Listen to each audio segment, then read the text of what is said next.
আসসালামু আলাইকুম প্রিয় দর্শক এবং শ্রোতা, ভালো আছেন আশা করি। দোয়া এবং শুভকামনা জানিয়ে শুরু করছি জীবন গল্পের আরও একটি এপিসোড। আমি আর জি কিবরিয়া আপনার সঙ্গে রয়েছি। আমি কথা না বাড়িয়ে গেস্ট কে আছেন আমার সঙ্গে, শুরুতেই তার সঙ্গে আপনাদের পরিচয় করিয়ে দিচ্ছি। ফোনটা মিউট করেছেন? ফোনটা মিউট করা আছে? Edit part. প্রথমে আপনার নামটা একটু বলেন। জি, শিলা রহমান। শিলা রহমান। বয়স কত আপনার? 40+। 40-এর পর। আপনি শুরু করেন ছোটবেলা থেকে, যেখান থেকে বলার আছে। আমার বাবা ক্লাস 5-এ যখন আমি পড়ি তখন উনি মারা গেছেন। জি। তারপর আমার মা চাকরি করতো। আমাদের 5-6 ভাই বোন ছিলাম।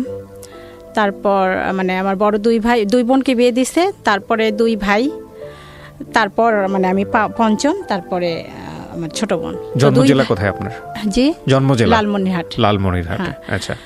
তারপর 2 বোনে বিয়ে হয়ে গেছে। তারপর 2 ভাই ছোট ছিল। আমি ক্লাস 5-এ ছিলাম তখন। মায়ের হাতে পুরো সংসার, 4 জন আমরা। যাই হোক, আমার আম্মু চাকরি করছে, আমাকে লেখাপড়া শিখাইছে, সবাইকে শিখাইছে। আব্বা নাই দেখে আমাকে কলেজে মানে ভর্তি করার পরই বিয়ে দিয়ে দিছে।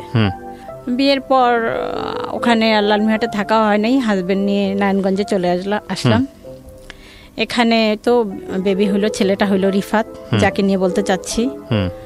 ও হওয়ার পর 8 বছর পর আর একটা ছেলে হইলো। আর রিফাতের বয়স এখন 25 বছর। আর একটা ছেলের বয়স এখন 17 বছর। রিফাত যখন ক্লাস 10-এ পড়ে, রিফাত ছোটবেলায় খুব ভালো ছিল। খুবই ভালো, শান্তশিষ্ট, ভদ্র, ব্রেন ভালো ছিল। ক্লাস 10-এ ওঠার পর ও আর স্কুলে যায় না। টেস্ট দিছে, টেস্ট পরীক্ষা যখন দিবে তখন আর ও স্কুলে যায় না, হঠাৎ করে। হ্যাঁ। তো আমরা জানতাম না। ওর ক্লাসমেটরা এসে বললো যে আন্টি ও স্কুলে যায় না। ও কি ব্যাপার? ও তো সকালে স্কুলে বের হয়ে যায়, বিকালে 4টার সময় ঠিকই বাসায় আসে। তখন আমি খোঁজ নিলাম, গিয়ে দেখি বা জানতে পারি যে ওই কোনো আপনার কি ওই পুকুর এই টাইপের কোনো নীরব নির্জন জায়গায়, জনমানবহীন নীরব নির্জন জায়গায় চুপ করে বসে থাকে। এটা আপনি খোঁজ নিয়ে জানলেন নাকি আপনি গিয়ে বের করলেন? হ্যাঁ, জানার পর আমি নিজে গিয়ে দেখছি চুপচাপ বসে ছিল। ব্যাগটা স্কুল ব্যাগটা পাশে ছিল। কোথায় ছিল এটা? কোথায় ফার্স্ট টাইম কি দেখলেন আপনি সেটা বলেন। পুকুরের পাশে, গাছের নিচে। আবার কোনো মসজিদের ছাদের উপরে কোনায় চুপচাপ, যেখানে কেউ যায় না, নীরব একদম, মানে মানুষের মধ্যে থাকবে না। তারপরে বাসায় আনার পর কোনো বাড়ির ছাদে, 5তলা বা 6তলা এরকম ছাদে, তারপরে নিয়ে আসলাম যে কি ব্যাপার, না আমার স্কুল ভালো লাগে না, আমি স্কুলে যাব না। ওর কথাবার্তা, ও কোনো মানুষ আসলে ঘরের মধ্যে ও কারোর সাথে কথা বলবে না, মুখটাকে আড়াল করে রাখবে। তো আর একটা আমার বই ছিল মৃত্যুর পরে কিয়ামতের আগে, এই বইটা খুব পড়তো। আর কেউ আসলে ওই বইটা দিয়ে মুখটা ঢেকে রাখতো। নামাজ কালাম পড়া শুরু করলো হঠাৎ করেই। তারপর এখন আশেপাশে সবাই বললো জিন ধরছে, পড়িতে আসক্ত, এরকম কিছু। তারপর ওই এলাকার যত দূর যেখানে বলছে, কবিরাজ, আলেম, মসজিদের হুজুর, ইমাম সাহেব, যে যেখানে বলছে সব জায়গায়। ঠিক আছে, হ্যাঁ।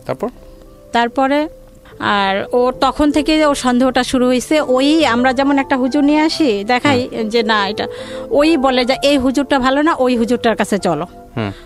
ওইটা জিদ, ওই দিকে ওর মানে ওই যে সন্দেহটা ওখান থেকে শুরু। ওটাই ওর মনে করতেছে ওইটাই ঠিক হবে। তারপর আবার সেখানে যাই। আবার এরকম টিভিতে যদি দেখে বা রেডিওতে কোথাও শুনে যে টিভিতে এরকমের অ্যাড থাকতো যে চট্টগ্রামের হুজুর বা ওই যে 7তলা এরকম হুজুর থাকে, কিস্তিতে ইয়া করে, ওগুলো দেখে ওইটার জন্য অস্থির, মানে বাসায় ওইটা নিয়ে আমাদের সাথে হইচই করতো। ওইটা একরকমের জিদ হয়ে গেছে ওর, আবদার বায়নাগুলো মিটানো। ওইটা একরকমের, ওটা না করলেই বাসার মধ্যে অশান্তি সৃষ্টি করতো, বকাবকি করতো, গালাগালি করতো। তারপর ওইরকমই করার পর দেখি যে না, আমার কাছে মনে হলো যে এটা তো ওর শরীর সবকিছু ঠিক আছে, অথচ এরকম বলতেছে। আমি আবার হুমায়ুন আহমেদের বই পড়তাম, সাইকোলজি।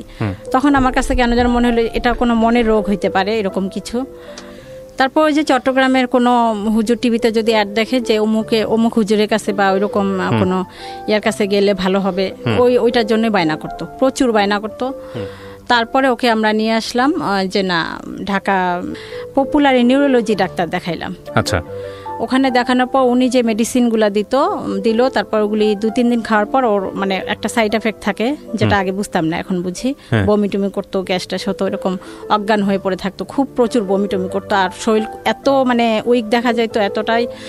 তখন ওইটা বন্ধ করলো। ও খাইতে চাইলো না, আমিও আর বুঝি নাই তখন যে না খাওয়াইলে সমস্যা হতে পারে, আমিও বন্ধ করছি। যে ছেলে এরকম হলো, যে না তাহলে মনে হয় মানুষ যেটা বলে জিন পড়ে এরকমই কিছু হতে পারে। তারপর আবার ওই আর একটা বায়না করলো কি যে ওর মুসলমানি করানো হয়নি। আমরা ছোটবেলায় যে মুসলমানিটা করছি এটা এক ধরনের ওর মানে সন্দেহ, যেটাও সন্দেহ করবে ওইটাকেই। হ্যাঁ, আপনাদের ছোটবেলায় যেটা হয়েছে সেটা ওর মনে করতেছে ঠিক নাই, ও মনে করতেছে যে ও যেটা মনে করবে ওটাকেই সঠিক মনে করে, যে সেটা ওর পরের বিষয়। আপু কি বললো ঠিক নাই? হ্যাঁ, হয়নি, আবার নতুন করে করতে হবে। আচ্ছা, তো বুঝাইলো, বুঝে না, ঠিক আছে কোথায় করবা? তখন একটা ফার্মেসির লোককে দেখাই দিল, সেই লোকের কাছে ওর বাবা নিয়ে গেল। ওই লোক ওই দিন বিকালে ছিল না। তখন আর আব্বু বললো এই লোকটা নাই, তাহলে আরেকটা ফার্মেসির দোকান পাশে আছে, ওনাকে দেখাই। তো ওনাকে দেখাইছো, উনি বলছে ঠিক আছে কালকে নিয়ে আসেন, 1000 টাকা লাগবে। ঠিক আছে, এটা আরো 7-8 বছর আগের ঘটনা। তারপর ও পরের দিন রাত্রে আসছে, ও সকালে ওর আব্বু ডিউটিতে যাবে 8টার সময়, ও বকতেছে ওর আব্বুকে, বাজে বাজে বকা দিতেছে, যেগুলো কখনো করে নাই। হ্যাঁ, যে তুই আমাকে নিয়ে গেলি না, মানে যত রকমের রাপ ভাষায় বলা যায় যেগুলো উচ্চারণ করা আমার পক্ষে সম্ভব না। তো ওর আব্বু বলতেছে আমি তো নিয়ে গেলাম, সেই লোক ছিল না, আমি কি করব বলো। এই কথা বলার সাথে সাথে ও উঠে ওর আব্বুকে মানে গেট দিয়ে বের হইছে, এরকম বের হইছে, একটা ঘুষি দিছে। হ্যাঁ, যেটা কখনো এর আগে করে নাই। 7-8 বছর আগের গল্প, 10 বছর বলতে গেলে। হঠাৎ করে ঘুষি দিছে, খুবই ভালো ছিল, হঠাৎ করে এরকম ঘুষি, আর ওর ঘুষির আওয়াজটা এমন হয়েছিল 3 তলা থেকে সবাই চলে আসছে। ওরে বাবা, এত বৃষ্টি আওয়াজ হয়েছিল, এত মানে মনে হয়েছিল যে ওর সাথে 10 জন মানুষ ওর সাথে পারবে না। মানে চেহারা দেখার পরে ওর সামনে যে ওকে এসে আটকাবে এই সাহসটা কারো হয় নাই। সবাই দূরে থেকে এমন একটা ভাবমূর্তি ওর ভিতরে চলে আসছে, কেউ সবাই দূরে আছে। আমরা বলতেছি যে আপনারা ধরেন না কেন, ধরেন ওর আব্বুকে মারার চেষ্টা করতেছে। তখন আমি কি করছি, ও এইদিকে তাকায় আছে, ওইদিকে ওর আব্বুর সামনে, আমি পিছন থেকে মনে হলো যে যাই হোক আমি একটা লাঠি দিয়ে ওর মাথায় আঘাত করি, নাইলে ওকে থামানো যাইতেছে না, মানে আরো মারবে এরকম অবস্থা, এরকম একটা ওর আব্বুর সাথে ইয়া করতেছে। তখন আমি পিছন থেকে, ও কিন্তু এইদিকে তাকায় আছে, আমি লাঠি নিয়ে আসছি, ও ওইদিকে ওর আব্বুর সাথে কথা বলার পর মোচড় দিয়ে আমার লাঠিটা নিয়ে আমাকে মারতে আসছে। আচ্ছা, এই জন্য এইসব বিষয়ে মানুষ বলে যে জিনের ইয়া এরকম। আসলে কিছু মানে এমন কিছু মানে বিষয় দেখছি, মানে যেটা আসলে লজিক্যালি হওয়ার কথা না সেটা চলে আসে ওর অ্যাটিটিউডের মধ্যে। আজকের এই গল্পটা খুব সেনসিটিভ একটা গল্প, একটু মনোযোগ দিয়ে শুনবেন শেষ পর্যন্ত, কারণ উনি যেই বিষয়টা নিয়ে এখানে কথা বলছেন উনি সাফারার এবং ওখান থেকে ওভারকাম করেছেন। তো আমার মনে হয় যে সবার একটু মনোযোগ দিয়ে শোনা উচিত, কারণ সন্তানের যাতে এই রকম সমস্যা হলে বা পরিবারের মেম্বারদের যদি এরকম সমস্যা হয়, আজকের এই গল্পটা থেকে আপনারা অনেক বড় একটা সাজেশন পাবেন। জি, তারপর কি হলো? তারপর ও আমাকে যখন মারতে আসলো, আমি তো ও জানি যে ও একটা মাইর দিলে আমি শেষ, কিভাবে যেন কেউ একজন এসে ধরে আটকাইতে পারছে তখন ওকে, ওর আব্বুই মনে হয় আসছে সাহস করে। তারপর আমি চিন্তা করলাম যে না, এ সম্ভবত গাঁজা টাজা খাইছে, নাইলে এরকম উত্তেজিত হবে কেন, এরকম কোনো নেশা টেশা করছে, চলো আমরা একে পুলিশে দিয়ে আসি। তারপর আমরা ওকে নিয়ে থানায় গেলাম, মানে ও ছিল ও ছিল ওর আব্বু সহ থানায় গেলাম। ওনারা বললো যে থানায় যে যাচ্ছেন ও কি জানতো যে আমাকে থানায় নিয়ে যাওয়া হচ্ছে? হ্যাঁ, জানতো। আচ্ছা, তা ও কি বলতেছিল? কিছুই না, ওর কোনো ভয় ভীতি, কোনো ফিলিংস, কোনো আবেগ কিচ্ছু নাই। আচ্ছা, একটা রোবট। তারপরে থানায় গেলাম, ওরা মানে কেউ একজন বাসার পাশে বললো যে এভাবে যদি আপনারা বলেন নিবে না, আপনাদেরকে বলতে হবে ও মানে আসক্ত এবং একটা কোনো কিছু ওর পকেটে রেখে দিতে হবে, এরকম কিছু।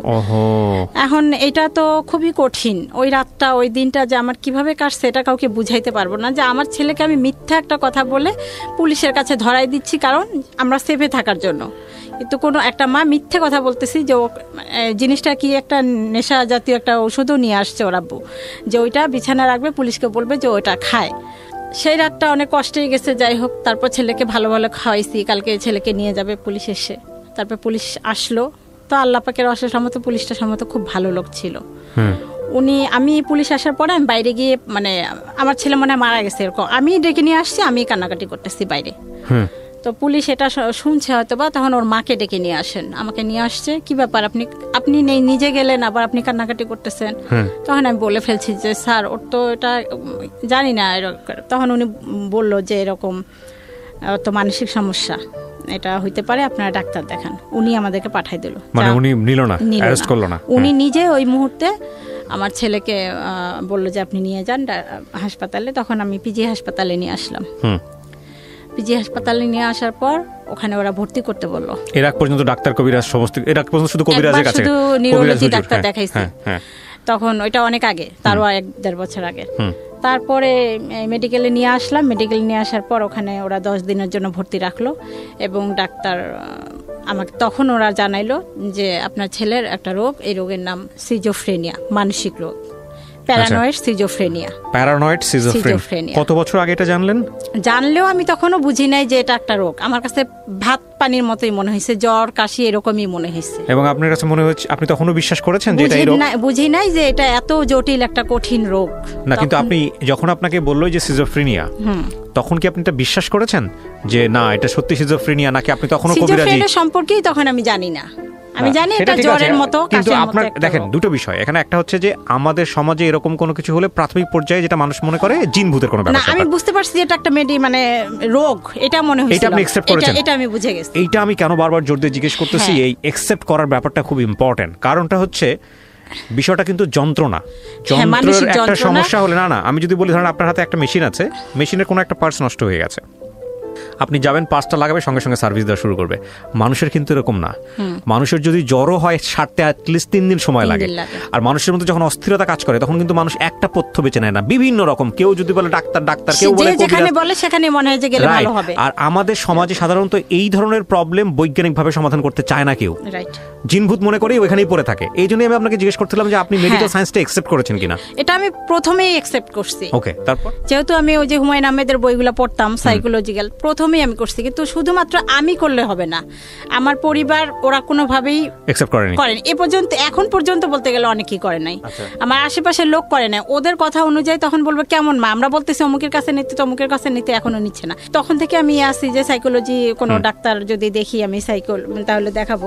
তো যাই হোক, পুলিশকে আবার আমি এখানে একটা কথা আড়াল করতে মানে ভুলে গেছিলাম। পুলিশকে আমি পাশে বারান্দা দিয়ে চুপ করে ডেকে বলছিলাম যে স্যার ওর না এরকম না, ওর মানসিক রোগ আছে। ওর আব্বুর আড়ালে, ওর আব্বু তো ওইটাই চাচ্ছে যে ওকে দিবে, অ্যারেস্ট করে নিয়ে যাবে। হ্যাঁ দিবে, ওর আব্বু বুঝে না, এখনো বুঝে না। কিন্তু আমি যেহেতু বুঝছি, আমি ওনাকে চুপ করে জানলা দিয়ে ডেকে বলছিলাম, ওর আব্বু ঘরে ছিল। তখন উনি বলে ঠিক আছে আপনি ভিতরে আসেন। আসার পরে উনি তারপরে এই যে পাঠাইলো ওর আব্বুর কাছে বলে। তারপর খাওয়া দাওয়া ঘুম এগুলোর মধ্যে কোনো দেখছিলেন ওই সময়টাতে? ঘুম ছিল না, ওই সময়টাতে ঘুমাইতো না, কোনো ঘুম ছিল না। সারা রাত বাইরে যাইতো, ছাদের উপরে চুপ করে বসে থাকতো। আপনার পুকুরে মানে একটা বিল্ডিং এর পিছনে যে নোংরা জায়গাগুলো থাকে, আবর্জনা, মানুষ লোকে ইউরিন করে ত্যাগ করে, ওই রকম জঘন্য জায়গার মধ্যে এভাবে হেলান দিয়ে এভাবে পড়ে থাকতো। রোদ আসতো, বৃষ্টি হয়তো, মানে কোনো অনুভূতি ছিল না ওর ভিতরে যে এখন রোদ হচ্ছে, বা সারাদিন না খাইতো না, এরকম করতো। এরকম একটা অবস্থা। জিজ্ঞেস করেছিলেন যে তুমি কোনো ধরনের কোনো মেয়ের প্রেমে পড়েছো কিনা? সে তোমার কাছে এরকম কিছুই না জিজ্ঞেস করেছিলেন আপনারা? হ্যাঁ, বহুবার। আচ্ছা, এরকম কোনো কিছু না। আর এগুলা দেখলে, ওইগুলা হলে তো আমরা বুঝতামই, তখন তো ফোন টোন ছিল না। তারপরে ডাক্তার কাছে নিয়ে আসার পর ডাক্তার আমাকে বললো, তখনও বুঝছি যে একটা মানসিক রোগ, এটা সেরে যাবে, কিন্তু এটা যে সিজোফ্রেনিয়া জটিল এটাও বুঝি নেই। তখনও বুঝছি যে ঠিক আছে এটা মানসিক রোগ। তো আনার পর ভালো হইলো, অনেকদিন ভালো থাকলো। তখন বললো যে আমি আর স্কুলে পড়বো না, আমি চাকরি করব। উনি বলতেছিলেন, ও বলতেছে যে আমি চাকরি করব। আচ্ছা ঠিক আছে চাকরি করো। চাকরিতে জয়েন করার 3-4 মাস পর ওখানেও আবার, কোথায় জয়েন করলো? ওই আমাদের নারায়ণগঞ্জেই একটা গার্মেন্টসে চাকরি করলো। ওখানে 2-3 মাস করলো, করার পর ওখানে আবার ওর ভিতরে যে ও চাপ নিতে পারে না, এটা আমি তখনও বুঝতে পারিনি। কোনো চাপ নিতে চায় না বা চাপ নিতে পারে না, সেই ধৈর্যটা ওর নাই। তখন ও ওখানে চোখ বড় বড় করে আর ছাদের উপরে উঠে, এই সূর্য থাম, এই সূর্য তুই ওঠ, আর তো এই দেখ আমি সূর্যকে খাচ্ছি, আমি সূর্যকে এখন গিলে খাবো, এরকম কথা বলতো। ওই যারা ওর অন্যান্য স্টাফ ছিল ওগুলো দেখে মালিকের কাছে বলার পর ওকে না করে দেয় যে এই ধরনের কেন কথা বলে। হ্যাঁ, আর ওই পিএম বা যারা উপরে আছে, আপনাকে তো আমি চিনি, আপনি হযরত মুহাম্মদ সাল্লাল্লাহু আলাইহি ওয়াসাল্লাম আমলের সেই লোক, আপনি তো আবু বকর, হ্যাঁ আসসালামু আলাইকুম বলে পায়ের মধ্যে লুটায় সালাম করতো, এরকম করতো। আর বাসায় যখন নিয়ে আসলাম রাত্রেবেলা, পাগল যেটাকে বলে, মানে পাগলি রাস্তার মধ্যে যেরকম উস্কো খুস্কো, ওই রকম একটা চাদর হেসরাইতে হেসরাইতে যাইতো। আর কি ব্যাপার বাবা, তোমার চাদরটা তুমি সারা রাস্তায় ঝাড়ু দিতে দিতে নিয়ে আসতেছো, এরকম ময়লা হইতেছে, এগুলি পবিত্র মাটি, এগুলি পবিত্র ধুলা, এই জন্য আমি এগুলা সঙ্গে নিয়ে আসতেছি। এরকম তুমি কে, তোমাকে তো আমি চিনতেছি না, তুই কে রে? ওর ভাইকে বলতেছে, ওর বাবাকে বলতেছে তুই কে, আমাকে বলতেছে তো ও তোমাকে আমি চিনতে পারতেছি, তুমি আমাকে জন্ম দিছিলা, এই জন্য তুমি সেই হিসাবে তুমি আমার মা, তুমি আমাকে এই পৃথিবী জন্ম না, তুমি আমাকে এই পৃথিবীতে আনছো, এই জন্য তুমি আমার মা, তা তোমাকে আমি ছাড়বো না, চিন্তা করো না, তোমাকে আমি জান্নাতে নিব। ও নিজেকে খুব মানে বিরাট বুজুর্গ বা পীর এরকম কিছু একটা ভাবতো। দেখেন এরকম কথাবার্তা বললে তো মানুষ এমনিতেই মনে করবে যে ওর সাথে জিন আছে। হ্যাঁ, তারপরে আমরা রান্নাঘরে কাজ করতেছি, ও কেউ গেল এমন ভাবে আসসালামু আলাইকুম বলে মনে হয় যে জিনেরই কণ্ঠ, এমন একটা মোটা কণ্ঠ, এরকম ভয়ঙ্কর কণ্ঠ শুনে যারা পাশাপাশি আরো থাকি তারা সবাই চলে আসে। সবার জীবনটা অতিষ্ঠ হয়ে গেল না ভিতরে, খুব ভয়ে থাকা, তটস্থ থাকা। আপনাদের ফ্যামিলি মেম্বারদের কি অবস্থা ছিল এই সময়? ফ্যামিলি মেম্বার বলতে আমি তো অল টাইম ওর সাথে, ওর আব্বু তো সকালে যায় রাত্রে আসে 11টা। আর ভাই বোন, আর বাকি ভাই বোনগুলো? ছোট ছেলেটা তখন স্কুলে পড়তো, এই যে এইটা, ওর বাইরের দিকে অত ইয়া নাই, ও এরকমই চুপচাপ। আপনাদের বংশগত আর কারো ছিল না? আমাদের বংশগত ছিল না। প্রিয় শ্রোতা, আমরা যেখানটায় ছিলাম তারপরে এরকম করলো, তারপরে চাকরি চলে গেল নারায়ণগঞ্জে, চাকরি চলে গেল। তারপর আরেকটা কোথায় যেন নিজেই ঢুকলো, ঢুকার পর বলল তুমি আমাকে বিষ খায় মারতে চাও, ভাতের সাথে বিষ দিছো বা শরবতের সাথে পানির সাথে, এরকম করছিলেন নাকি? এরকম তোমাদের ওইটা তখন করি নাই। বাট আপনি জীবনে এরকম একটা স্টেপে গেছিলেন? এখন করতেছি ওইটা তখন করি নাই, এখন বলবো এটা পরে। তো ভাতের সাথে পানির সাথে বিষ মিশাইতেছো, ওষুধ মিশাইতেছো, এগুলা তো তোমার কাছে আমরা থাকবো না, আমি থাকবো না। 1 মাস পরে যখন বেতন পাবে, ওই তার আগের দিন বলতেছে 6 তারিখে বেতন পাবে, 5 তারিখে আমি তোমাদের সাথে থাকবো না, আমি অন্য একটা মহিলার বাসায় ঠিক করছি, ওখানে থাকবো, ওখানে খাবো। তোমরা আমাকে ভাতের সাথে ওষুধ মিশায় মারতে চাইতেছো, তুমি আমার ক্ষতি করতে চাইতেছো। ভাতের সাথে কি ওষুধ মেশাতেন ওই সময়টাতে? মেডিসিন দিতেন? তখন মিশাইতাম না। আচ্ছা, তখন ওগুলা বুঝতাম না। আচ্ছা, তো আমাকে ক্ষতি করতে চাইতেছো, আমাকে পানি পড়া খাওয়াইছো, যে কবিরাজ টবিরাজ এসব পানি পড়া খাওয়ায়। আমরা তখন বলতাম তোর বাবার কোনো সম্পত্তি আছে নাকি, বা তোর তো কোনো সম্পত্তি নাই, যদি সেই সম্পত্তি থাকতো সেই জন্য আমি হয়তো বা করতাম, কোন কারণে করব বাবা তুমি বলো, বোঝানোর চেষ্টা করতাম। ও কোনো কাউন্সিলিং এর কাজ হতো না। সত্যি যেদিন বেতন পাইছে সেই দিন রাত্রে আর বাসায় আসে নাই। তো সারা রাত তো টেনশনে, আমরা খুঁজে কোথাও পাই না, কোথায় গেল। তো ভাবলাম যে যেহেতু বেতন পাইছে কালকে অবশ্যই চাকরিতে যাবে, চাকরির স্থলে গেলাম। গার্মেন্টসে কাজ করতো, গার্মেন্টসে চলে গেলাম।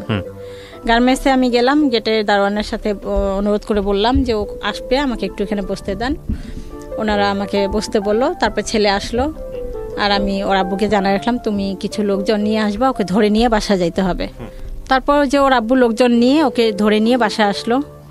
বাসায় আসার পর ওই যে টাকাটা নিয়ে নিলাম আমরা, কারণ টাকাটা থাকলেই তো আরো এদিক ওদিক গিয়ে নষ্ট করবে। নিয়ে নিলাম, সেইটাই হচ্ছে বড় অপরাধ। কেন টাকা নিলাম? ওই 6,000 না, ওর কাছে 6 লাখ টাকা, ওটা এখনো বলে কেন টাকা নিচ্ছ। আচ্ছা, তো সেই জন্য 2-3 দিন পর এলাকার একটা গুন্ডা টাইপের কবির নামে এক লোক, আমার নামটা ঠিক মনে নেই, কবির নামটাই দিলাম। তো ওটাকে গুন্ডাই বলে এলাকার মধ্যে সবাই। ওনার কাছে গিয়ে বিচার দিচ্ছে যে অমুক, আমার হাজবেন্ডের নাম, ওর আব্বুর নাম এবং আমার নাম ধরে বলছে যে ওরা আমার টাকা নিচ্ছে। আচ্ছা, তখন ওরা কারা, ওদেরকে তুমি কিভাবে চেনো? ওদের বাসায় আমি থাকি। তারপরে সেই লোক ওর আব্বুকে ডাক দিছে। ওই লোক যেই জায়গায় থাকতো, একটা মাঠের উপর 3 তলা একটা ছাদের উপরে, আমরা যেটা এলাকায় শুনতাম যে উনি গাঁজা টাজা মদ এই টাইপের কিছু খায়, এবং ওই মাঠ দিয়ে যদি মানে এলাকার মানুষের ভাষা অনুযায়ী যেটা শুনতাম যে কোনো মেয়ে ওই রাস্তা দিয়ে গেলে উনি তাকে ধরে, বা কোনো মানে কোনো লোক মোবাইল টোবাইল নিয়ে গেলে ছিনতাই করে, এই টাইপের কিছু শুনতাম। ওই লোক ওর আব্বুকে ডাক দিল রাত্রে 11টার সময় যে আমার এখানে আসো। ওই 3 তলা, ওই নির্জন মাঠের এক কোণ ওই বিল্ডিংটা, ওখানে 3 তলা ওর আব্বুকে নিয়ে গেছে। যে তুই এই ছেলের টাকা নিছিস কেন, এরকম একটা ধমক টমক দিছে, মারবে এরকম কিছু। তোর আব্বু বলে এই তো আমার ছেলে টাকা আমি নেবো না, আর ওর একটু সমস্যা আছে, এখন ওকে টাকা দিলেও থাকবে না, বা চলে যাবে, কোনো একটা নষ্ট করবে, বা গাঁজা টাজা কিছু খাইতে পারে। তখন আমাদের ধারণা ছিল গাঁজা টাজা কিছু খায় এরকম কিছু, তো এই জন্য আমাদের সাথে রাফ বিহেভ করে এরকম কিছু। তারপরে সেই লোক বললো তোমার ছেলে কি প্রমাণ আছে, এখন আপনি বলেন যে। তারপরে উনি বললো যে ওর মার কাছে যান। তখন উনি বললো যে ঠিক আছে আমি আসতেছি, পরের দিন আপনারা যান। তারপরে উনি পরের দিন আমার কাছে আসলো। আচ্ছা, সেই লোক আসার পর তখন আমাকে দেখার পর ছেলের কাছে পরে আমার সাথে কথা বললো। কথা বলার পরে চলে যাওয়ার পরে আশেপাশে আরো 2-1 জন। আমি এখন ওনাকে কিভাবে প্রমাণ দিব যে এটা আমার ছেলে? কেন আপনাদের কোনো ফ্যামিলি ছবি নাই ওই এলাকায়? আমি ছেলেকে 10 বছর। ছেলেকে প্রমাণ করার কি আছে? আশেপাশে লোকজনকে জিজ্ঞেস করলি তো হয়। হ্যাঁ, ওই ছেলে তো ওইখানে জন্ম হয় নাই। আচ্ছা, জন্ম হয়েছে চৌধুরী বাড়ি, আমি থাকি নারায়ণগঞ্জ। আচ্ছা, চিটাং রোড চৌধুরী বাড়ি ওদিকে। ওকে, আর ওখানে ওকে নিয়ে গেছে 10 বছর বয়সে। সেই বয়স থেকে যারা চিনে তারাই।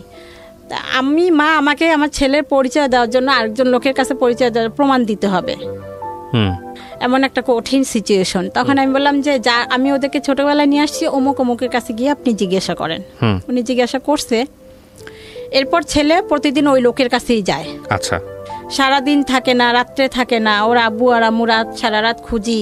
রাত্রে একটা কুকুরও যদি ঘেউ ঘেউ করে, মনে হয় যে রাস্তায় হয়তো বা ওকে কেউ মারছে, কেউ খুন করছে, হয়তো বা রাস্তায় লাশটা নিয়ে কুকুর চিল্লাচিল্লি করতেছে, টানাহাসটা করতেছে, এরকম একটা টেনশন থাকে। ওর আব্বুকে বলে ওর বন্ধুর বাসায় বা যত যাদের সাথে খেলাধুলা করতো তাদের বাসায় গিয়ে দরজার সামনে লাইট জ্বালা জুতা চেক করতাম যে এর ঘরে আমার ছেলে আছে কিনা। অত রাতে তো ওকে ডাকা যায় না, কার না কার ঘরে গেছে, কোথাও খুঁজে পাইতাম না। পরে শুনতাম, দিনের বেলা পরে শুনতাম হয়তো ওই ফরিদ ওই লোকের কাছে গেছে, অথবা পরে আস্তে আস্তে দেখলাম যে ও কোনো বাড়ির ছাদের চিপায় চুপ করে শুয়ে থাকে রাতের বেলা, বা কোনো মসজিদের ছাদের চিপায় নির্জন এলাকায় এরকম চুপচাপ শুয়ে থাকে, বাসায় আসবে না, বা দিনে সারাদিন নাওয়া খাওয়া নাই।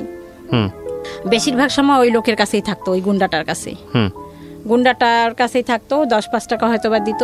আমার রাত্রে দিলে তো একটা বিশাল টেনশন তখন, যে এই লোক না জানি আমার ছেলের হাতে ছুরি ঢুকায় ধরাই দিয়ে বলে যে ওই লোকটাকে খুন করে আয়, বা মোবাইলটা চুরি করে নিয়ে এরকম কোনো অন্যায় কোনো কাজে নাকি ওকে জড়িত করে, নাকি ওকে কিছু খাওয়ায়, এরকম একটা বিশাল টেনশন। কিভাবে এই লোকের কাছে আমি আমার ছেলেকে উদ্ধার করব। তারপর ছেলেকে উদ্ধার করার জন্য ওই লোকের কাছে ফোন দেই। তখন ওই লোক আমাকে এরকম একটা কথা বলে, মানে কথার ইয়াতে বোঝা যায় যে ওনাকে আমার মানে ওনার ইচ্ছা পূরণ করতে হবে, এরকম কিছু একটা। এই ছেলের জন্য ছেলে ওখানে পাশে ছিল সম্ভবত, কথাগুলা শুনছে। তখন আমি ওনাকে স্ট্রেট জবাব দিলাম যে দেখেন, আপনি যদি এখন আমার ছেলের গলায় ছুরিও দিয়ে আমাকে বলেন ছেলে মারা যাক, ছেলের মৃত্যু একদিন হবে, আল্লাহ নিবে, আমি আপনার ওই কথায় কোনোদিনও মানে রাজি হব না। আপনি যা খুশি তাই করেন, আমি আপনাকে আর ফোনও দেব না। আর একটা কথা শোনেন, আমি আপনার কথাগুলো কিন্তু রেকর্ড করে রাখলাম আমার সিমে। আমি যেহেতু আপনাকে বারবার ফোন দেই, যদি আমার ছেলের কোনো ক্ষতি হয় এই রেকর্ড করা কথাগুলো কিন্তু চলে যাবে থানায়। এই কথাটা ওনাকে বলে দিলাম। তারপর আমি তখন স্কুলে চাকরি করতাম, কিন্ডারগার্টেনে। তো আমি স্কুলে যাওয়ার পর 8টা থেকে 10টা, তা আমি স্কুলে চলে যাওয়ার পর আমার ছেলে শুনতাম মাঝে মাঝে বাসায় আসতো, এসে ওই সময় খেয়ে যাইতো। তো ছোট ছেলেকে বললাম, ও যদি আজকে আসে তুই আস্তে করে বাইরে দিয়ে দরজায় তালা দিয়ে আমাকে ডাকতে যাবি। তারপর ওই রকম আসছে, ভালো রান্না করে রাখছি, যে ভালো রান্না দেখলে ও খাবে। মুরগির মাংস ভুনা করছি, ও খাইতে খাইতে ওই সময়ের মধ্যে আমি চলে আসবো। তারপরে আসছি, এসে ওই অবস্থায় আমি যেভাবে ছিলাম সেই অবস্থা ওকে নিয়ে সোজা লালমনিরহাট আমার দেশের বাড়ি চলে গেছি। এটা কি আগে থেকে প্ল্যান করা ছিল আপনার? হ্যাঁ, না প্ল্যান ছিল না। আমার চিন্তা যে ওই লোকের কাছে কিভাবে আমার ছেলেকে আমি উদ্ধার করব, মানে কবিরের কাছে যেতে দিব না, যেন কোনো অন্যায় কোনো কাজ ওকে দিয়ে না করায়। এই কবির নামটা ছদ্মনামে এখানে ব্যবহার করা হচ্ছে। ওকে, বলেন। তারপর ওই অবস্থায় উপরে আর একটা মহিলা ছিল, ওনাকে বললাম ও ছেলেকে তো নিয়ে যাওয়া যাবে না, এখানে আবার নাটক করতে হয়েছে। জীবনে অনেক নাটক করলাম এই ছেলের জন্য শুধুমাত্র। তখন ওই মহিলাকে বললাম, আপা আপনাকে আমার সাথে একটু অভিনয় করতে হবে। কি ছেলেকে বলতে হবে, যেহেতু ও পাগল, কোনো কবিরাজের নাম শুনলে ও সেখানে ছুটে যাবে।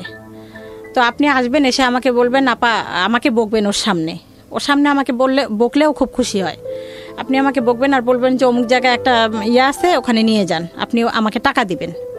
উনি সেটা এসে করলো, শায়লা নাম ওনার, ওই মহিলাটা এসে আমাকে বললো, আপা আপনি ছেলেটাকে এরকম ক্ষতি করতেছেন কেন, ওকে নষ্ট করতেছেন কেন? এই যে আমার কাছে একটা ভালো কবিরাজের ঠিকানা আছে, আপনি ওকে নিয়ে যান ওখানে। লালমনিরহাটের নাম তো বলে নাই, বাট আপনি লালমনিরহাটে তো নিচ্ছেন আলটিমেটলি। হ্যাঁ, ওকে। হ্যাঁ, তারপরে ওকে ওইটা বললো। তারপরে উনি বলার পর আমার ছেলে রাজি হলো। ঠিক তো, কবিরাজের কাছে নিতেছো, কোনো চালাকি করতেছো না। শায়লাপা বললো যে আমি কি আনো তোমার মার সাথে চালাই, তোমার মা তো ভালো না, খারাপ, খালি তোমার ক্ষতি করতেছে, তুমি যাও তো, আমি খোঁজ নিব, আমিও যাইতেছি 2 দিন পরে, তুমি যাও। তারপর ওই কথা বলার পর ওকে নিয়ে আমি গাবতলী, নারায়ণগঞ্জ দিয়ে বাস আছে, তবু ওই বাসে আসিনি, সোজা গাবতলীতে এসে ওখান থেকে বাস নিয়ে লালমনিরহাটে চলে গেলাম। চলে গিয়ে ওখানে ওকে রেখে আমি তারপর চলে আসলাম, ব্যাক করলাম আমার ঢাকায় ওকে রেখে। ওকে, আচ্ছা। এখন এখানে পরের দিন আমাকে কবির ফোন করছে, ওই লোক ছদ্মনাম যার নাম দিলাম। হ্যাঁ, আপনার ছেলে কি অবস্থা, এখন যে ফোন দেন না, আপনার ছেলে যে খোঁজ খবর নেন না। তা বললাম, না আপনি তো, উনি এখন এটা জানে না যে আমার ছেলেকে আমি রেখে আসছি, আমার ছেলের খবর নেওয়ার জন্য উনি আমাকে হিসাবে ব্যবহার করছে। তখন আমি বলছি যে আপনি যা খুশি তাই করেন, আমার ছেলেকে আমি আনতে যাব না। তো তো উনি ভয় পড়ে, টেনশনে নিউজটা পড়ে গেছে, পায় হ্যাঁ। নাই আমার কাছে। হ্যাঁ আমি ছেলে আসা ছেড়ে দিয়েছি। হ্যাঁ ওইরকম ছেলে আমার দরকার নেই যে আপনার মতো একটা গুন্ডার কাছে গিয়ে থাকতে পারে, আর আপনার মতো গুন্ডা এই ধরনের কথা আমাকে বলতে পারেন। আমি ছেলেকে ছেড়ে দিয়েছি, আপনি যা খুশি তাই করেন। তারপরে অনেকদিন পর, কয়েক মাস পর আমার ছেলেকে নিয়ে আসা হইলো ওইখানে। কার কাছে ছিল লালমনিরহাট? ওটা আমার মায়ের কাছে ছিল। ওর কি ধরে বেঁধে রাখতে হইতো?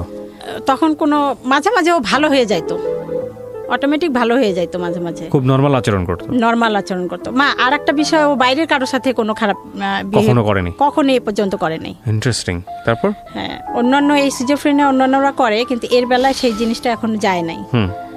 তারপরে ওখানে মার কাছে রাখার পর মা মনে হয় কবিরাজ টবিরাজ দেখাইলো। দেখার পর ওখানে কবিরাজ বলছে ওর সাথে 3টা শয়তান আছে, একটা ভালো শয়তান, একটা খারাপ শয়তান, এরকম নানান কিছু। তারপরে আসলো বাসায়, কিছুদিন ভালো ছিল। তারপরে আবার ঢাকা মেডিকেলে ডাক্তার দেখাইলাম, ওখান থেকে আবার ট্রিটমেন্ট করলাম, করার পরে আবার ভালো হইলো। ও বাসায় আসার পর, লালমিহাট থেকে ঢাকায় আসার পরে আবার অসুস্থ হয়ে গেল, আবার সে আগের মতো। তারপর আবার ইয়াতে ঢাকা পিজি হাসপাতালে নিয়ে ট্রিটমেন্ট করলাম। ট্রিটমেন্ট করার পর আবার সুস্থ হইলো, মানে কিছুদিন ট্রিটমেন্ট করলে ভালো থাকে, আবার কিছুদিন পর ও যখন ভালো হয়ে যায় তখন আর ওষুধ খাইতে চায় না, যে আমি ভালো হয়ে গেছি, আমি ওষুধ খাবো কেন। তারপর আবার একদিন হঠাৎ করে ও বললো আমার বুক জ্বালাপাড়া করে, আমার অস্থিরতা লাগে। তখনও ঢাকাতে? লালমিহাটে। হ্যাঁ, লালমনিরহাটেই, সরি এই নারায়ণগঞ্জে। নারায়ণগঞ্জে। তখন আলটিমেটলি আপনার বাসায় থাকে না কবিরের সঙ্গে? হ্যাঁ, চলে আসছে। হ্যাঁ, আর আমরা কবিরের বাসা ওই এলাকা থেকে আরেকটা এলাকায় চলে আসছি, এই জন্য ওই লোকের থেকে দূরে। তারপর আমার বুক জ্বালা পরে, আমার অস্থির অস্থির লাগে, মানে ঘরে আসে 5 মিনিট বসে, ভালো লাগে না, আবার বাইরে যায়, মনে হয় যে বাইরে গেলে ভালো লাগবে, আবার বাইরে গিয়ে আবার সারা এলাকা টোটো করে ঘুরে, আবার মনে হয় যে না ঘরে গেলে ভালো হবে, ভালো লাগবে, আবার ঘরে আসে, এরকম অস্থিরতায়। তারপরে লেখাপড়া তো একেবারেই বন্ধ, ক্লাস 10-এ উঠে বন্ধ। তারপরে একদিন ওকে আমি বললাম কি আমার সিমটা বিকাশ করতে হবে, চল তো বাবা যাই, পাশেই দোকান, 2 মিনিটের রাস্তা। ওকে নিয়ে গেছি, আর ওই ছবিটা নিতে মনে নেই, বাবা তুমি ছবিটা নিয়ে আসো, এমনি নর্মাল, কিন্তু ওই যন্ত্রণার কথাগুলো বলে। আমি বিভিন্ন রকমের ফার্মেসি থেকে ফাইল টাইল এটা সেটা আইনা খাওয়াই, যে গ্যাস্ট্রিকের কারণে হইতে পারে, এরকম গ্যাস্ট্রিকের ফাইল বা গ্যাস্ট্রিকের ওষুধ টষুধ আইনা খাওয়াইতেছি, কোনো কমতেছে না, এরকম সবসময় বলতেছে আমার কেন জানি বুকে জ্বালা পড়া লাগে। তো ও এরকম বলতেছে যে বুক জ্বালা পড়া করে অস্থিরতা লাগে, এর মধ্যেই চলাফেরা করতেছে, খাচ্ছে, ঘুমাচ্ছে। তো আমি তো ওই যে ডাক্তার ফার্মেসি থেকে ওষুধ টষুধ এনে খাওয়াচ্ছি, যে বুক জ্বালা পড়া করে কিসের। তারপরে একবার হাসপাতালেও নিয়ে গেলাম ডাক্তারের কাছে, যে এটা ফিজিক্যালি কোনো সমস্যা হইতে পারে। সেখান থেকেও গ্যাস্ট্রিক ওষুধ টষুধ দিল, পেট ব্যথার ওষুধ দিল, কিছু হচ্ছে না। ওই নর্মালভাবেই চলাফেরা করে, কিন্তু ওই কথাগুলো বলে আমার ভালো লাগে না, অস্থির লাগে, আমার কেমন জানি লাগে, অস্থির অস্থির। তারপরে আমি ওকে নিয়ে যখন সিমের দোকানে গেলাম, ও বললো যে ছবি লাগবে, ছবি নিতে বাসায় আসছে। আসার পরে ও গোসল করেই 3 তলায় ছাদের উপর উঠে লাফ দিছে সুইসাইড করার জন্য। লাফ দিয়ে দিয়েছে? বুঝলেন কিভাবে আপনারা? আমি তো দোকানে, আশেপাশের লোকেরা বুঝছে, তারা চলে আসছে, আর আমি দেখলাম যে ছেলে এখন আসতেছে না কেন, তখন আমি বাসায় আসার জন্য পা বাড়াইছি। তারপর তখন কেউ একজন ছুটে গিয়ে আমাকে রাস্তাতেই বললো যে ও 3 তলা থেকে লাফ দিছে। 3 তলা থেকে লাফ দেওয়া কত কিছু হইতে পারে। এক্স্যাক্টলি। আপনি কি করলেন? আমি গিয়ে আর কোনো সুযোগ পাইনি। খবরটা পাওয়ার পর আপনি কি দেখলেন? আপনি কি করছেন? আপনার চোখে কি দেখছেন ওটা বলেন। আমি গিয়ে দেখি ওকে লোকজন ধরে তুলছে, ও এইভাবে দাঁড়ানো আছে, ওর এই থুতনিটা ফেটে গেছে, রক্ত। তখন আমি কান্না করি নাই, যে আমি যদি এখন কান্না করি, আমার ছেলে এখন কেউ নাই, কে যাবে, কে ট্রিটমেন্ট করবে। আমি কান্নাটা কেমন যেন আল্লাহ পাকে আমার ভিতরে মানে একটা শক্তি বা সাহস দিচ্ছে। দেখি কেউ একজন বেবি ট্যাক্সি নিয়ে আসছে, আমি ওকে সহ উঠলাম, আমার সাথে যাওয়ার মতো কেউ ছিল না ওই সময়। রুমে সম্ভবত 3000 টাকা ছিল, ওইটা নিয়ে পপুলারে চলে গেলাম। ওখানে গিয়ে কান্নাকাটি করতেছি, স্যারের পাও ধরতেছি যে স্যার কিছু একটা করেন, দেখেন কি হয়েছে, কত দূর, কতটুকু কি হয়েছে, এটা আমাকে বলেন। ওনারা সবকিছু পরীক্ষা করলো, একদম আল্ট্রাসাউন্ড, এক্সরে, পায়ে x-ray, total body check up করার পর বললো যে ওর পাটা গেছে। পা গেছে? পায়ে কি হয়েছে? পা ভেঙে গেছে, পায়ে হাঁটুর উপর থেকে আপনার ওটাকে কি বলে, হিপ পর্যন্ত এই জায়গাটা ভেঙে গেছে, ভেঙে এরকম ছুরির মতো হাড্ডিটা এরকম হয়ে গেছে। আচ্ছা। উনি বললো 1 লাখ বা তার উপরে লাগবে অপারেশন করতে। তখন আমার কাছে 1 টাকাও নাই, আর 3000 টাকা পরীক্ষাতেই লেগে গেছে। তারপরেও ওকে আমি নিঃশ্বাস বন্ধ করে যে না একটা সিএনজি, তখন অতক্ষণে ওর আব্বু চলে আসছে ওকে নিয়ে, বললো তাহলে আপনারা যদি টাকা নেয় তাহলে পঙ্গুতে নিয়ে যান। পঙ্গুতে আসলাম। পঙ্গুতে আসার 1 মাস এই ট্র্যাজেডিটা বলতে চাচ্ছিলাম যেহেতু সময় নাই। পা ভেঙে গেছে, ওর সেই ফিলিংসটা তখন নাই। ও একটা মানসিক রোগী, ওর সেই যন্ত্রণাটা নাই। ওর পা ভেঙে গেছে, ওকে পায়ের এইখানে রড দিয়ে এখানে বের করে এরকম একটা রড দেওয়া হয়েছে। সেই রড দিয়ে আমি যদি টয়লেটে যাইতাম এসে দেখতাম ও ফ্লোরের মধ্যে হাঁটাহাঁটি করতো। ওরে বাবা, ওর ভিতরে কোনো যন্ত্রণা নাই। এইটা দেখে অন্যান্য যাদের হাত পা ভাঙ্গা পঙ্গু হাসপাতাল সমস্ত রোগী গোল হয়ে দাঁড়াইতে যেন কোনো সার্কাস দেখতেছে। ওরা মাথায় আশ্চর্য হয়ে যায় যে এইরকম পায়ের মধ্যে রড নিয়ে এরকম মানে পা ভাঙ্গা একটা ছেলে পাটা নেড়বের করতেছে এরকম, সেইটা নিয়ে ও খোঁচায় খোঁচায় হাঁটতেছে। ও মাই গড, মানে ওর ওইটার কোনো যন্ত্রণা নাই। আচ্ছা, ডাক্তার যখন আপনাদেরকে বলে দিল দিস ইজ প্যারানয়েড সিজোফ্রেনিয়া, তখন বুঝি নাই আমি। এরপরে ট্রিটমেন্ট ওনার তত্ত্বাবধানে ট্রিটমেন্ট করেন নাই আপনারা, নাকি ওই বলা শুনেই শেষ? না না, ট্রিটমেন্ট করছি। ওই যে এই রোগ তো কিছুদিন মানে লং টাইম ওষুধ খাইতে হবে, এইটা আমি বুঝি নাই। মানে ওনার আন্ডারে তত্ত্বাবধানে থাকেন নাই, মূল কথা হচ্ছে এটা। না, ওকে, তারপর তখনও ওষুধটা আমি কন্টিনিউ ধরি নাই। ওকে, প্রিয় যাই হোক 20 দিন রাখার পরে ওর পাটা রড লাগাই দিল। সেই রড নিয়ে তখন পঙ্গু হাসপাতাল থেকে তখন সবাই বলল যে এই যে পাশেই শ্যামলী হাসপাতাল, মানসিক রোগের হাসপাতাল, এখানে এটা ট্রিটমেন্ট হয়। আরো অন্যান্য যারা হাত পা ভাঙছে একটা ট্র্যাজেডিতে ওইখানে ট্রিটমেন্ট করছে, বলে কি এটা মানসিক রোগ, আপনি এটা ইয়া করেন। তখন ওখানে দেখাইলাম। ওই কত সালের গল্প এটা? মানে পরে 16 সালের ঘটনা, 2016 সালে কাগজটা আছে। তখন ওই যে ইয়া পরে হাঁটতে তো পারে না, রড দেওয়া স্কেচ বলে, স্কেচ বা কিছু একটা। হ্যাঁ, ওকে ওভাবেই নিয়ে এসে মানসিক হাসপাতালে ডাক্তার দেখাইলাম। ওখান থেকে আবার সুস্থ হইল। আচ্ছা, সুস্থ হওয়ার পর ও সুস্থ প্রতিবারই তো যে ট্রিটমেন্ট করতেছি, এর আগেও তো মেডিকেলে করলাম, পিজিতে করলাম। তখন ও সুস্থ হওয়ার পর ও আর ওষুধ খাইতে চায় না, বলে আমার তো কোনো অসুখ নেই, আমি তো সুস্থ হয়ে গেছি, আমি ওষুধ খাবো কেন? কোনোভাবেই ওকে ওষুধ খাওয়ানো যায় না, কোনো কিছুতেই না। তখন মানসিক হাসপাতাল থেকেও ডাক্তার বলে দিল যে আপনাদেরকে ওষুধ কিন্তু চালা যাইতে হবে, যদি দেখেন সুস্থ হয়ে গেছে তবু ওষুধ বাদ দিবেন না। আর ও তো ওষুধ, এই রোগীরা ওষুধই খেতে চায় না, আমি কি করব, কিভাবে? ও তো ছোট বাচ্চা না যে জোর করে খাওয়া। বড় বড় ওষুধগুলি। আবার ওষুধ ছেড়ে দিল। ছেড়ে দেওয়ার পর আবার ওইরকম মাঝে মাঝে রাব বিহেভ করে, আমাকে মারতে আসতে চায়। ছাদের উপর গিয়ে চুপ করে বসে থাকে, এমন ধ্যান ধরে বসে থাকে, বাসার লোকজন ছাদে গেলে ওদের দিকে তাকায় থাকে, ওরা সবাই ভয় পায়। রাস্তা দিয়ে যখন চলাফেরা করে ছেলেমেয়েরা সব দূরে সরে যায়, ওর চাহানি দেখে সবাই ভয় পায়। বাড়িওয়ালা তখন বাচ্চারা খেলতেছে, একটা বাচ্চার গিয়ে গলা টিপে ধরে আমাকে ঝুলাইতেছে, ও মাই গড, তোকে মেরে ফেলবো, তোকে মেরে ফেলবো, এরকম কথা। ওরা তখন বাড়িওয়ালার কাছে কমপ্লেন করে, বাড়িওয়ালা আমাদেরকে বাসা ছাড়তে বলে।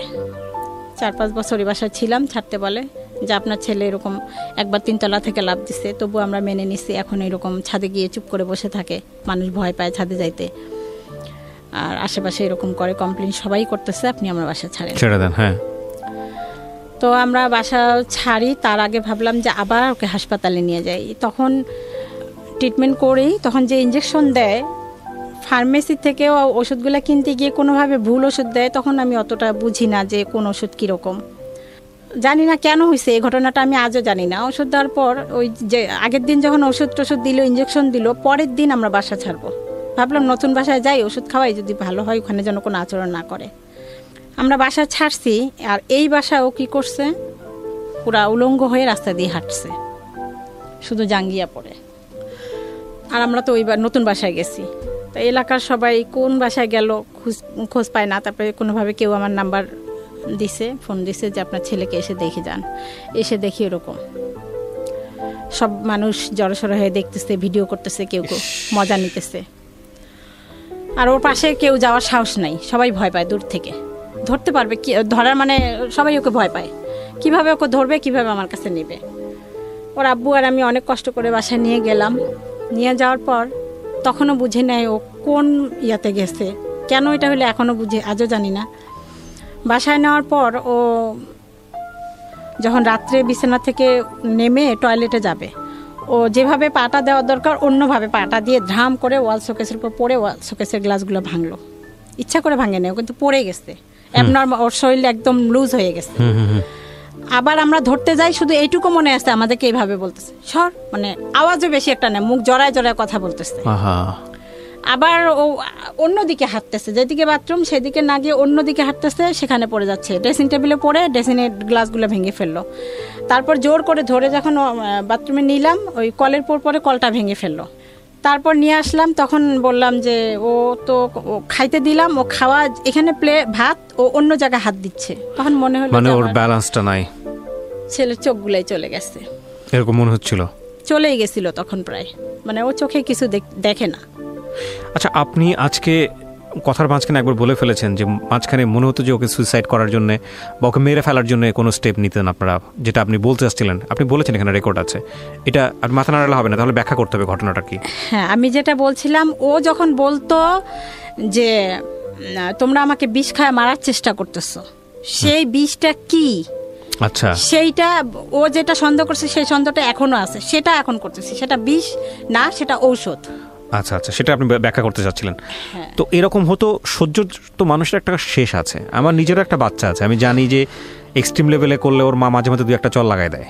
হ্যাঁ, এবং প্রথম দিকে আমি একদমই ওটা সাপোর্ট করতাম না, কিন্তু মাঝে মাঝে মনে হয় যে আচরণ শেখার জন্য কিছুটা প্রহার প্রয়োজন আছে, নইলে একদম এক্সট্রিম লেভেলে চলে যায়, ওয়াইল্ড হয়ে যায়।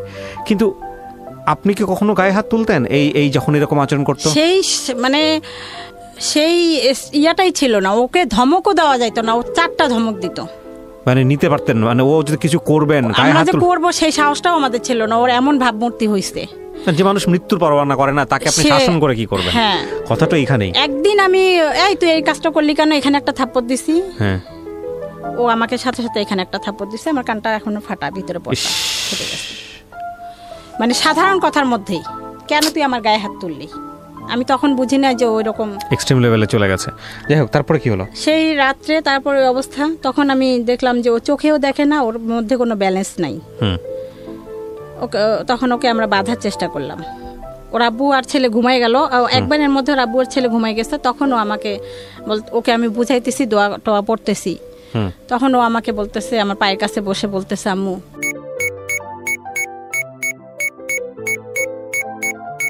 প্রিয় দর্শক এবং শ্রোতা, আপনারা, এটা খুব এক্সট্রিম লেভেলের একটা ব্যাপার, যেটা আসলে it can be explain.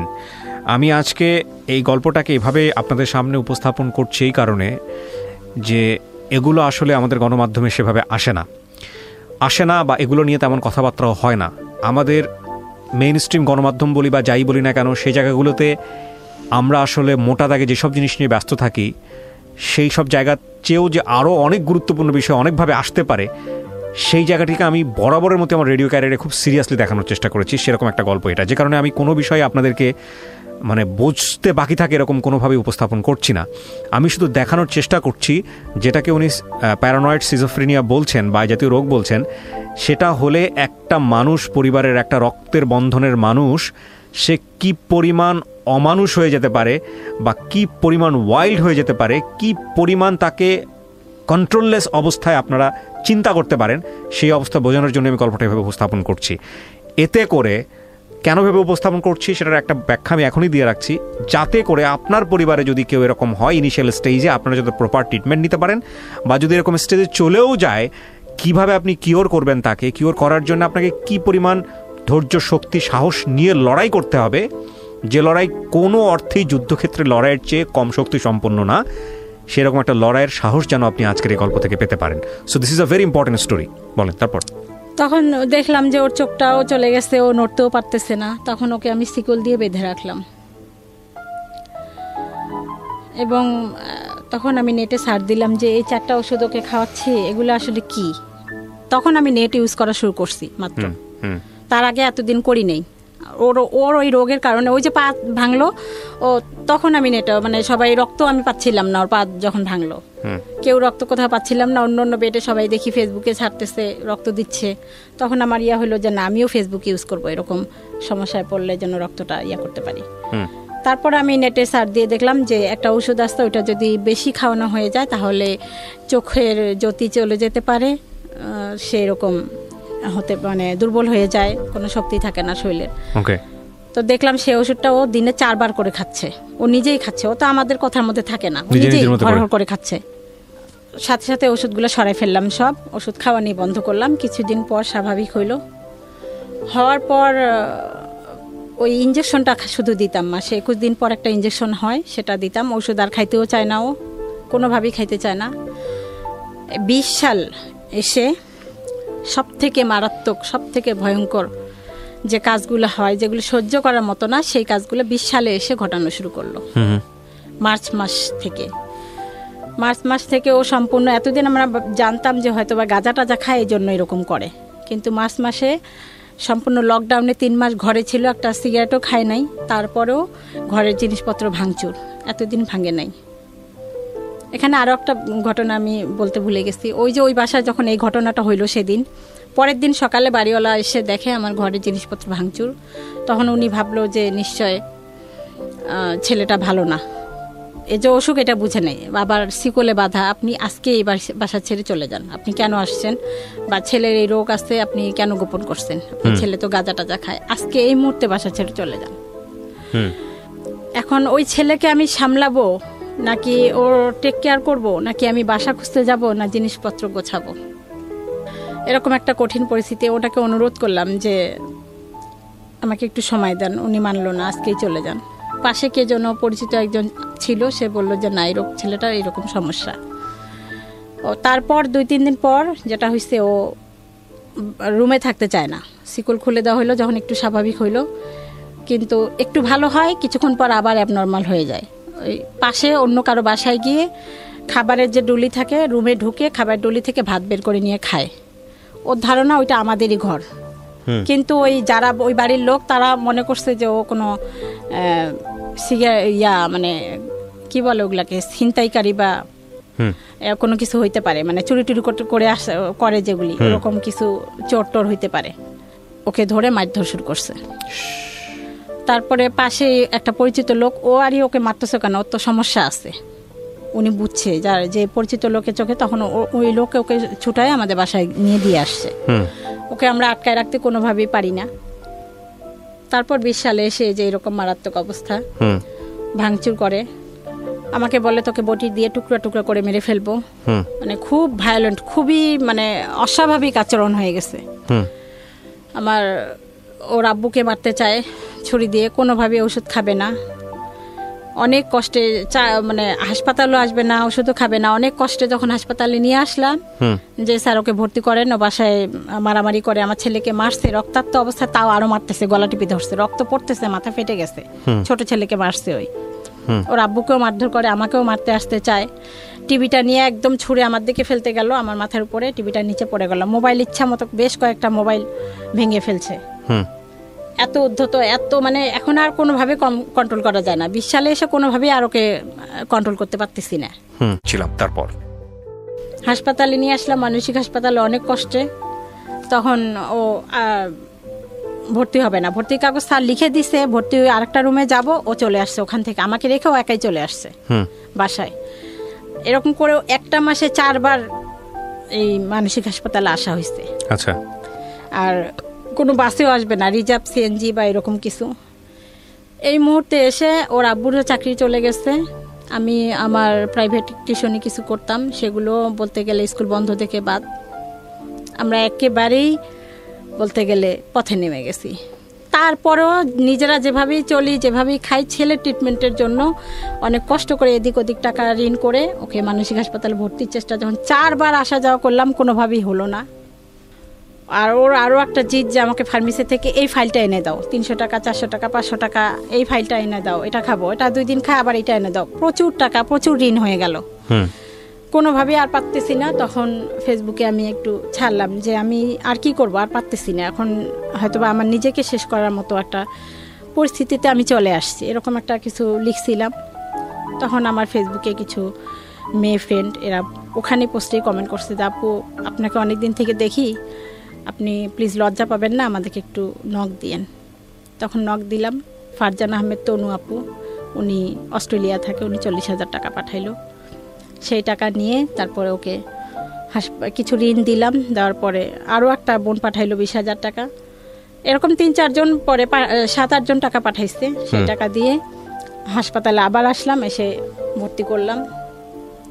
Pain বেডে ভর্তি করলাম। ওখানে 20 দিন রাখার পর ওরা রিলিজ করে দিতে যাচ্ছে।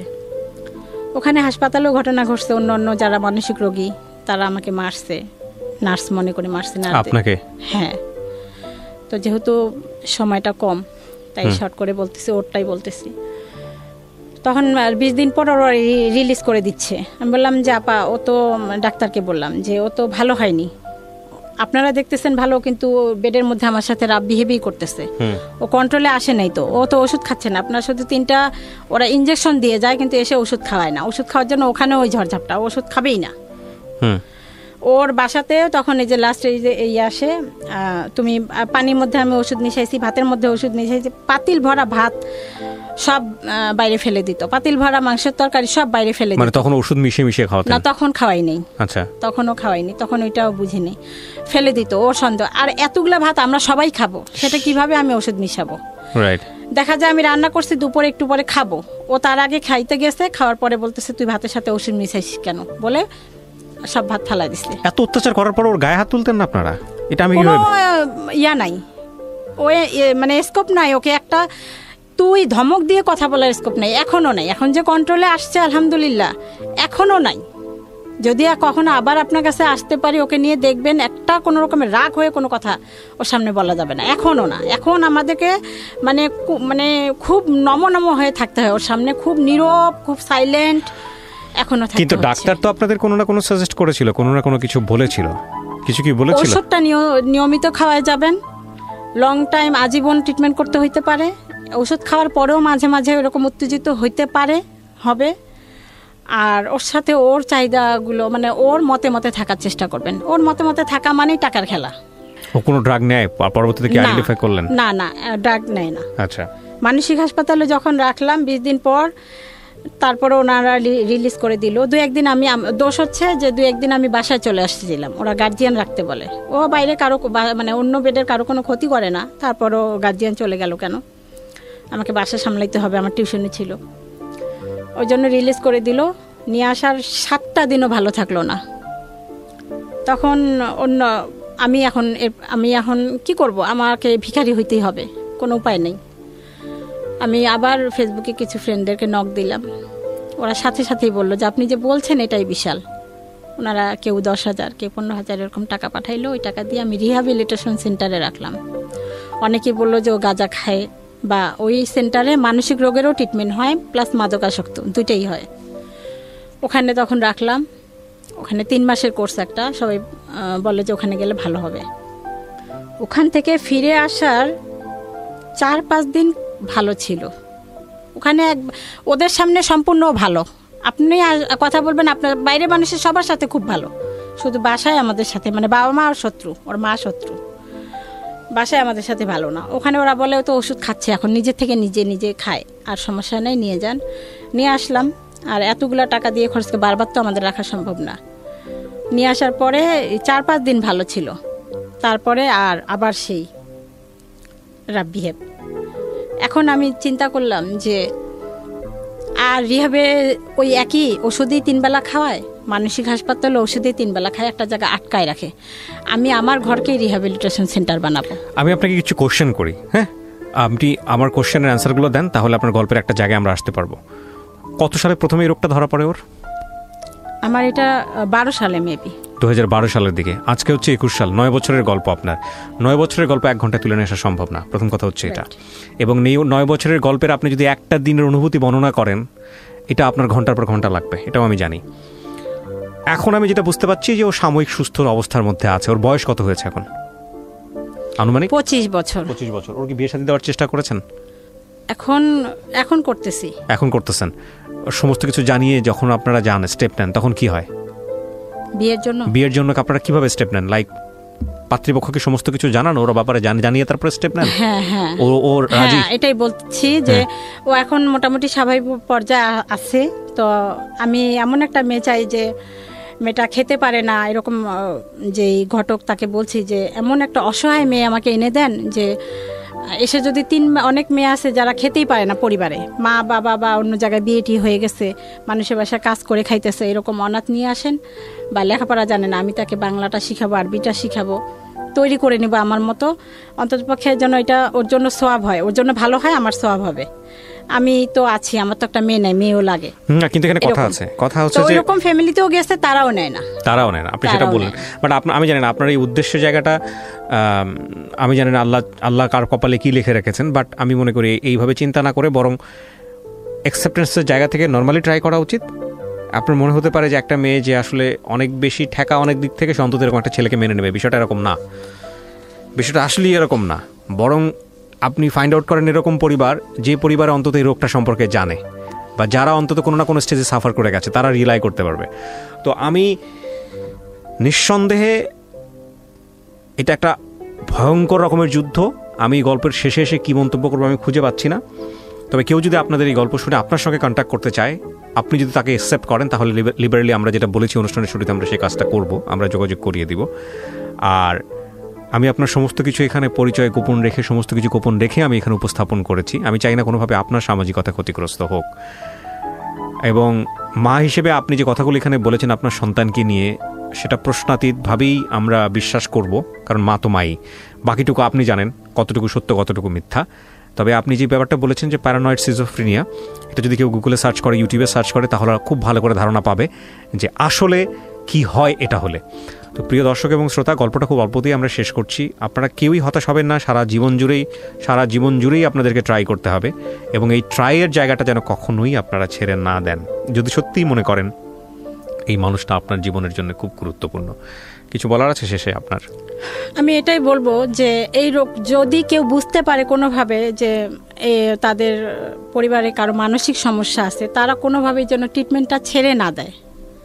এটা সকলের কাছে অনুরোধ, কারণ মানসিক যতক্ষণ ডাক্তার না বলবে ততক্ষণ যেন ছেড়ে না দেয়, কোনোভাবেই না। যত ওষুধ খাওয়ার পর যত সাইড এফেক্ট হোক, সেটারও আবার ওষুধ আছে, ওগুলি সব খাওয়া। আর একটা হচ্ছে যে এই রোগীদের এই যে এখন মারতে চায়, খুন করতে চায়, ওষুধ একটা বেলা না খাইলে পরের বেলা আবার অশান্তি সৃষ্টি করে। আর এই ওষুধগুলো খাওয়াইতে আমার অনেক কষ্ট হয়। শিকল দিয়ে বেঁধে রেখে ওকে খাওয়াচ্ছি। এখন বাসায় আমি রিহ্যাবিলিটেশন সেন্টারের মতো করে নিছি। আশেপাশের লোকজনকে ডেকে ওকে শিকল দিয়ে বাঁধি, ও খায়। তারপর যখন নিস্তেজ হয়ে যায়, তারপর শিকল খুলে দেই। এভাবে খাওয়াচ্ছি। কখনো এখন যেটা করতেছি, ভাতের সাথে কখনো দিচ্ছি। ও বলতেছে, এতদিন বলেই আসছে, এখনও বলতেছে, তবু আমি দিচ্ছি। দিয়ে ওষুধের সাথে, স্যালাইনের সাথে, বিভিন্ন কিছুর সাথে দিয়ে ওর ওষুধটা কভার করতেছি। বিধায় আলহামদুলিল্লাহ এখন অনেক মানে ভায়োলেন্ট ভাবটা কমে গেছে। তো বাকি যে নর্মাল যে আচরণগুলা, আমাকে বকাঝকা করা, আমাকে মানে খুন করতে চায়, আমাকে বকা দেয়, গালাগালি করে, এগুলি কন্টিনিউয়াসলি তো আপনি তো ওর সাথে থাকতেছেন অ্যাটাচমেন্টের জায়গাটা। যেহেতু এই রোগের কোনো মানে এই মানসিক রোগের কোনো পুনর্বাসন কেন্দ্র বাংলাদেশে নাই।